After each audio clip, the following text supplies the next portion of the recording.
ನಮಸ್ತೆ. ಇವತ್ತು ನಾನು ಮಾಡಿ ತೋರಿಸ್ತಿರುವಂಥ ರೆಸಿಪಿ ಮಟನ್ ಸಾಂಬಾರು. ಈ ಸಾಂಬಾರು ಮಾಡೋದು ಹೇಗೆ ಅಂತ ನಿಮಗೂ ತೋರಿಸ್ಕೊಡ್ತೀನಿ ಬನ್ನಿ. ಮಿಕ್ಸಿ ಜಾರ್ಗೆ ಸ್ವಲ್ಪ ಕೊತ್ತಂಬರಿ ಸೊಪ್ಪು, ಸ್ವಲ್ಪ ಬೆಳ್ಳುಳ್ಳಿ, ಸ್ವಲ್ಪ ಶುಂಠಿ, 3 ಈರುಳ್ಳಿ, ಸ್ವಲ್ಪ ನೀರು ಹಾಕಿ ನೈಸಾಗಿ ರುಬ್ಕೊಳ್ಬೇಕು. ರುಬ್ಕೊಂಡಾದ್ಮೇಲೆ ಒಲೆ ಮೇಲೆ ಒಂದು ಕುಕ್ಕರ್ ಇಟ್ಟು ಕುಕ್ಕರ್ ಬಿಸಿ ಆದಮೇಲೆ ಅದು ಸ್ವಲ್ಪ ಎಣ್ಣೆ ಹಾಕಿ, ಎಣ್ಣೆ ಹಾಕಾದ್ಮೇಲೆ ರುಬ್ಬಿರೋ ಮಸಾಲೆ ಹಾಕಿ ಚೆನ್ನಾಗಿ ಮಿಕ್ಸ್ ಮಾಡ್ಕೊಂಡು, ಮಿಕ್ಸ್ ಆದಮೇಲೆ ಅದಕ್ಕೆ ಸ್ವಲ್ಪ ಅರಿಶಿನ ಪುಡಿ, ಸ್ವಲ್ಪ ಚಕ್ಕೆ ಲವಂಗದ ಪುಡಿ ಹಾಕಿ ಹಸಿ ವಾಸನೆ ಹೋಗೋ ತನಕ ಚೆನ್ನಾಗಿ ಫ್ರೈ ಮಾಡ್ಕೋಬೇಕು. ಚೆನ್ನಾಗಿ ಫ್ರೈ ಆದಮೇಲೆ ಅದಕ್ಕೆ ತೊಳೆದಿಟ್ಕೊಂಡಿರೋಂಥ ಮಟನ್ ಹಾಕ್ತಾಯಿದ್ದೀನಿ.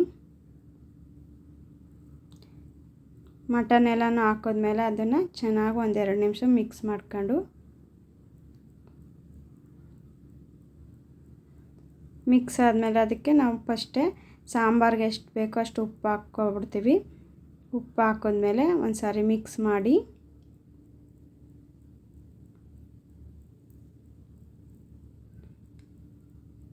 ಮಿಕ್ಸ್ ಆದಮೇಲೆ ಕುಕ್ಕರ್ ಮುಚ್ಚಳ ಮುಚ್ಚಿ 3-4 ವಿಸಲ್ ಕೂಗಿಸ್ಕೋಬೇಕು. ಈ ಕುಕ್ಕರ್ ಕೂಗಿ ತಣ್ಣಗಾಗೋ ಅಷ್ಟರಲ್ಲಿ ಅದಕ್ಕೆ ಖಾರ ರುಬ್ಕೊಂಡ್ಬಿಡ್ತೀನಿ. ಮಿಕ್ಸಿ ಜಾರ್ಗೆ ಒಂದು ಟೊಮೊಟೊ, ಸ್ವಲ್ಪ ಹುರ್ಗಡ್ಲೆ, ನಮ್ಮ ಮನೆಗೆ ಒಂದು ತೆಂಗಿನಕಾಯಿಗೆ ಅಷ್ಟು ಬೇಕು, ಆ ತೆಂಗಿನಕಾಯಿ ಹಾಕಿ ಸ್ವಲ್ಪ ನೀರು ಹಾಕಿ ಚೆನ್ನಾಗಿ ನೈಸಾಗಿ ರುಬ್ಕೊಬರ್ಬೇಕು. ರುಬ್ಕೊಂಡಾದ್ಮೇಲೆ ಕುಕ್ಕರ್ ತಣ್ಣಗಾಗಿದೆ, ಅದನ್ನ ಒಂದು ಪಾತ್ರೆಗೆ ಹಾಕಿ ಚೆನ್ನಾಗಿ ಕುದಿಯೋಕೆ ಇಟ್ಟಿದ್ದೀನಿ.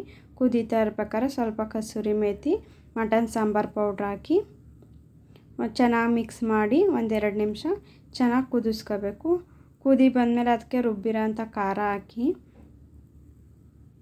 ನಾನು 2 ಟೈಮಿಗೆ ಮಾಡ್ತಾ ಇರೋದ್ರಿಂದ ಸಾಂಬಾರನ್ನ ಅಷ್ಟು ನೀರು ಹಾಕೋತಾಯಿದ್ದೀನಿ. ನೀವು ಬೇಕಿದ್ರೆ ನೋಡ್ಕೊಂಡು ಹಾಕೊಳ್ಳಿ ನೀರನ್ನ. ಸಾರು ಚೆನ್ನಾಗಿ 1-5 ನಿಮಿಷ ಕುದಿ ಬಂದಮೇಲೆ ಅದಕ್ಕೆ ಸಣ್ಣಗೆ ಹಚ್ಚಿಟ್ಕೊಂಡಿರೋಂಥ ಚರ್ಬಿ ಹಾಕಿ 10 ನಿಮಿಷ ಚೆನ್ನಾಗಿ ಬೇಯಿಸ್ಕೊ.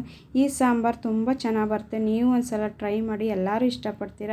ಚೆನ್ನಾಗಿ ಕುದಿ ಬಂದಮೇಲೆ ಸಾಂಬಾರು ರೆಡಿ. 10 ನಿಮಿಷ ಆದಮೇಲೆ ಈ ಸಾಂಬಾರು ರೆಸಿಪಿ ಇಷ್ಟ ಆದರೆ ಲೈಕ್ ಮಾಡಿ.